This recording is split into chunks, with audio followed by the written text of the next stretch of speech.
Você está sintonizado no programa Agenda Econômica, que está examinando a evolução do sistema agrícola brasileiro, projetando inclusive os novos cenários para o Brasil desempenhar um papel ainda mais protagonista nesse campo. Nosso entrevistado de hoje é o doutor em Economia e engenheiro agrônomo José Garcia Gasques, coordenador de Planejamento Estratégico do Ministério da Agricultura, Pecuária e Abastecimento.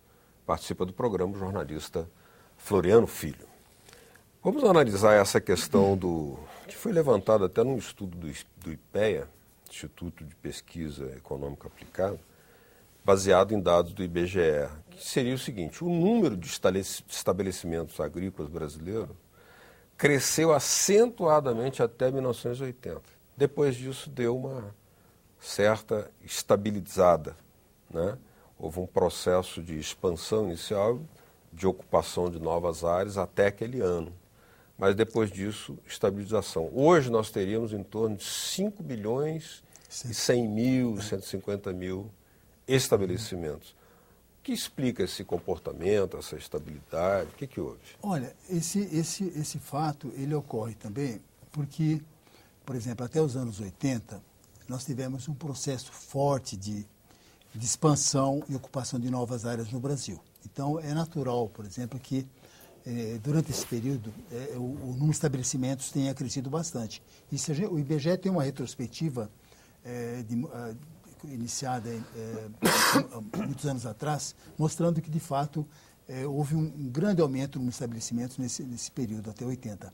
Depois, uma tendência à estabilização. Acho que a estabilização ela tende a ser natural, de certo modo natural. Porque existe, quer dizer, o número de estabelecimentos pode aumentar por várias razões, por exemplo, nessa questão, por exemplo, de distribuição de terras para a reforma agrária, que são criados novos estabelecimentos. Isso é um aumento natural que pode ocorrer no número de estabelecimentos. Mas esse número que cresceu está compreendido aí a uma faixa maior de estabelecimentos de pequeno porte?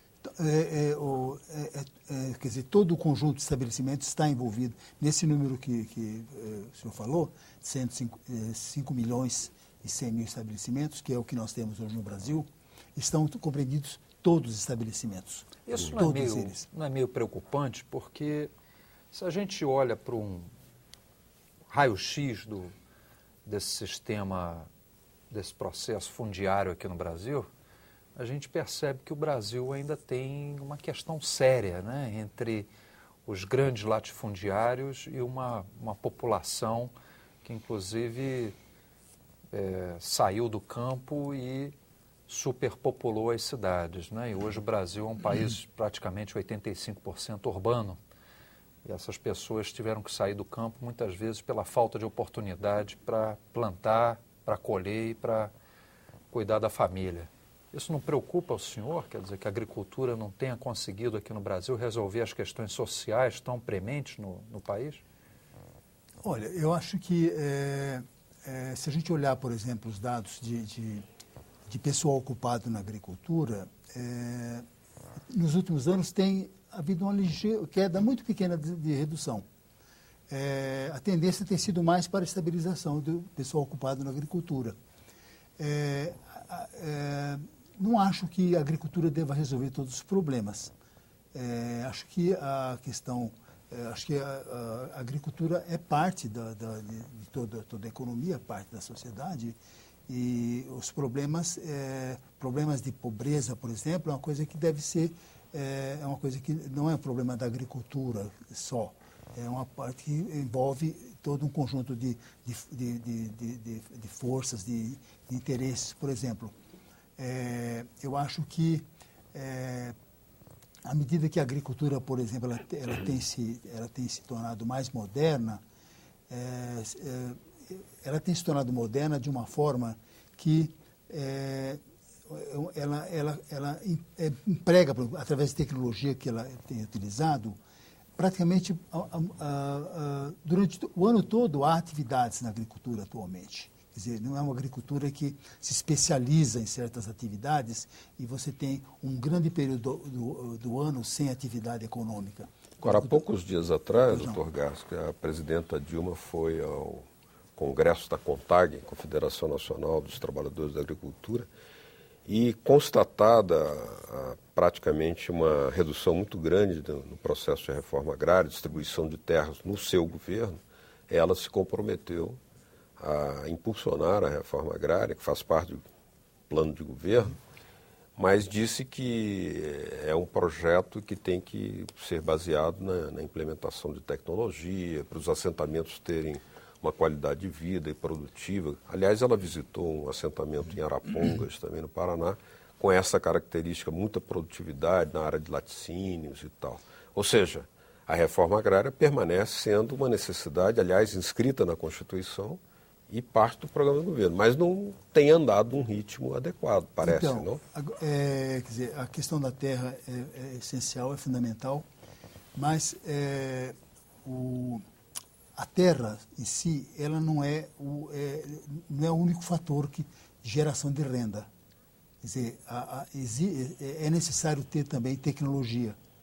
E a geração de renda se dá às vezes mais pela tecnologia do que pela quantidade de terra que está disponível. Por quê? Porque a produtividade na agricultura ela é um fator que não depende só da terra, ela depende da qualificação da mão de obra, depende da qualidade dos equipamentos, depende do tipo de sementes e práticas que são utilizadas. Então, a quantidade de terra é importante, eu acho que as pessoas que não têm acesso à terra, é importante ter acesso à terra, tem que ter acesso à terra sim, sendo agricultor, o acesso à terra é uma coisa importante, mas a terra não garante, só a terra não garante que o resultado daquela família, digamos. Quer dizer, nesse aspecto, que avaliação o senhor faz do programa de agricultura familiar aqui no Brasil? Porque até então, neste programa aqui, no Agenda, a gente tem discutido muito a grande agricultura, né? A agricultura da commodity, das exportações. E normalmente se costuma dizer que para isso é necessária escala. É necessária não só essas tecnologias, mas terra mesmo, em grande quantidade, para que haja grande produção e ganho de escala internacional. Como é que os pequenos agricultores familiares, na sua avaliação, entram nessas estatísticas que o departamento do senhor produz? Olha, eles têm a maior importância enorme. Por exemplo, os dados do censo 2006, o último censo que foi feito pelo IBGE, mostra que a agricultura familiar ela é importante em vários produtos. Olha, por exemplo, na produção de café, ela tem uma posição de destaque. Na produção de suínos e aves, quer dizer, basicamente na produção de alguns produtos da agricultura brasileira, predomina a agricultura familiar, né? Em grãos, no caso, por exemplo, de produção de soja, a participação dela é menor, porque a soja é um produto que tem sido feito, exceto nessas áreas tradicionais, como Paraná, Rio Grande do Sul. Nas áreas novas elas têm sido feitas em grandes extensões, mas também não deixa de ser agricultura familiar. Grande parte dos estabelecimentos que tem uma área grande nessas áreas novas são geridos pelo chefe da família e pelos filhos. Quer dizer, é essencialmente uma agricultura familiar também. Então, o que os dados mostram é que a agricultura familiar tem uma importância extraordinária, quer dizer, e ela faz parte de todo esse conjunto de produção de carnes, né? Menos carne bovina. A carne bovina predomina já uma agricultura de maior porte.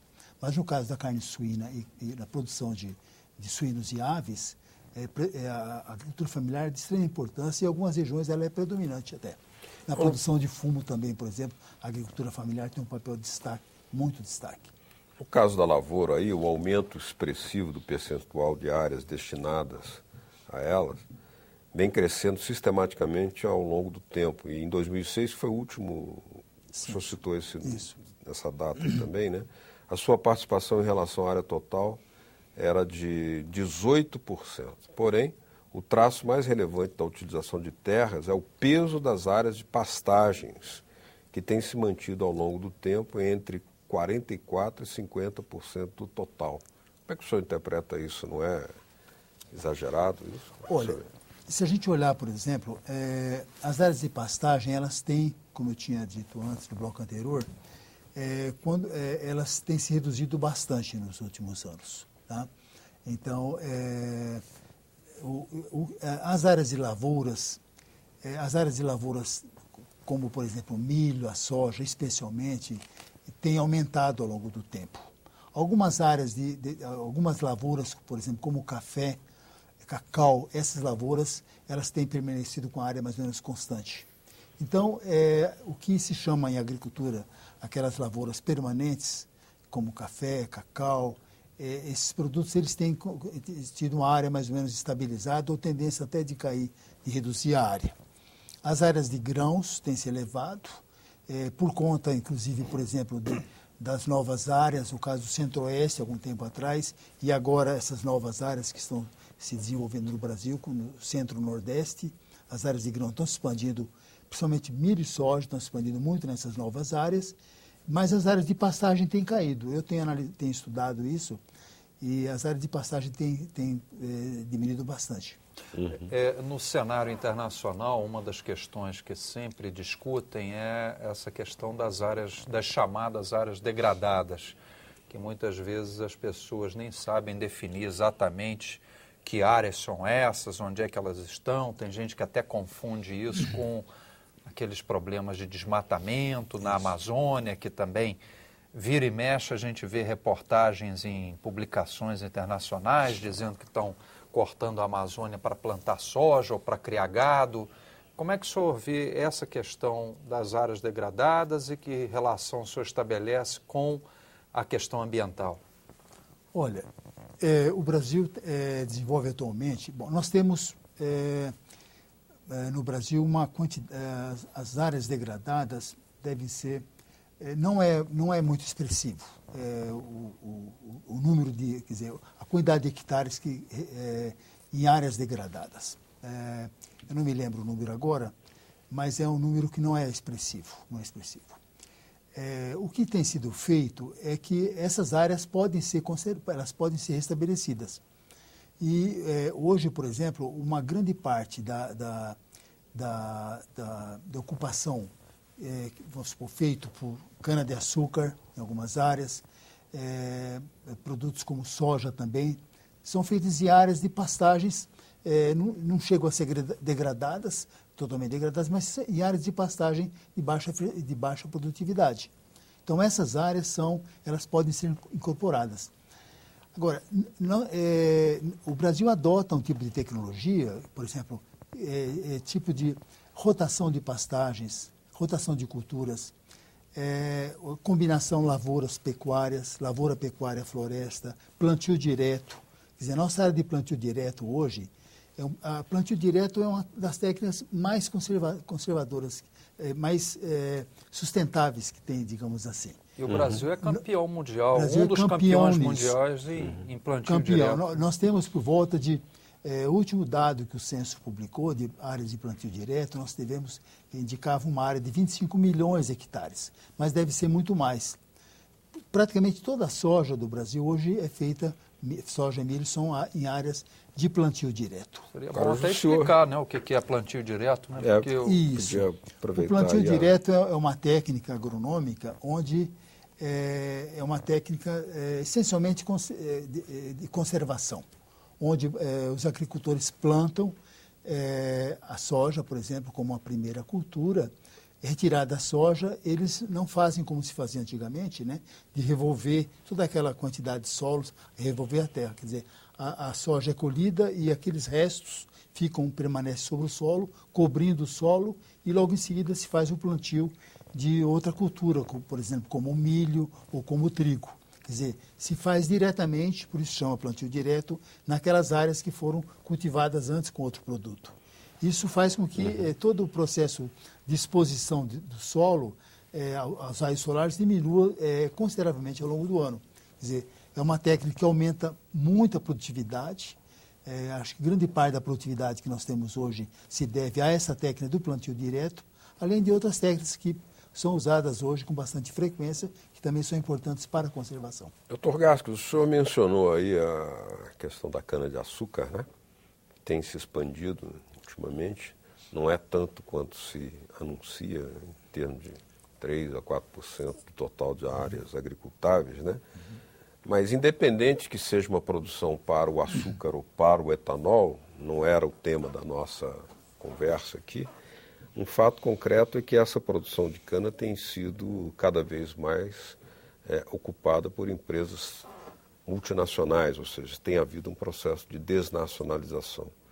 O que isso poderá representar, já que o governo tinha resolvido que o etanol era um item estratégico, né? Um bem estratégico, ou mesmo para o açúcar? O Brasil é um tradicional grande produtor, já que agora estaria havendo essa transferência para a produção para empresas transnacionais. Não é preocupante? Sim, eu acho que é preocupante, mas o que mais predomina ainda, né? Predomina na produção de cana, na produção de... Pode ser que em algumas áreas, essa área de transformação, a grande empresa, grupos multinacionais, têm uma participação maior, sim. Mas no setor como um todo, na produção de cana, na produção do açúcar, no setor como um todo, eu acho que predomina a empresa nacional sem nenhum problema, eu acho. Muito bem. Estamos chegando aqui ao final do nosso programa Agenda Econômica por hoje. Queríamos agradecer a você aí de casa que nos acompanhou até agora e dizer que é muito bem-vinda a sua crítica, a sua sugestão, a sua proposta de pauta, e elas podem ser enviadas aí para esse endereço que está na sua telinha, o www.senado.leg.br/TV. Agradecemos muito pela sua audiência. Agradecemos também a presença do Dr. José Garcia Gasques, que nos trouxe uma série de esclarecimentos a respeito do papel da evolução da agricultura no Brasil. Muito obrigado, estaremos sempre de portas abertas aqui. E agradecer também a participação do meu colega, o jornalista Floriano Filho. Muito obrigado a todos. Até o próximo Agenda Econômica. Tchau. Obrigado.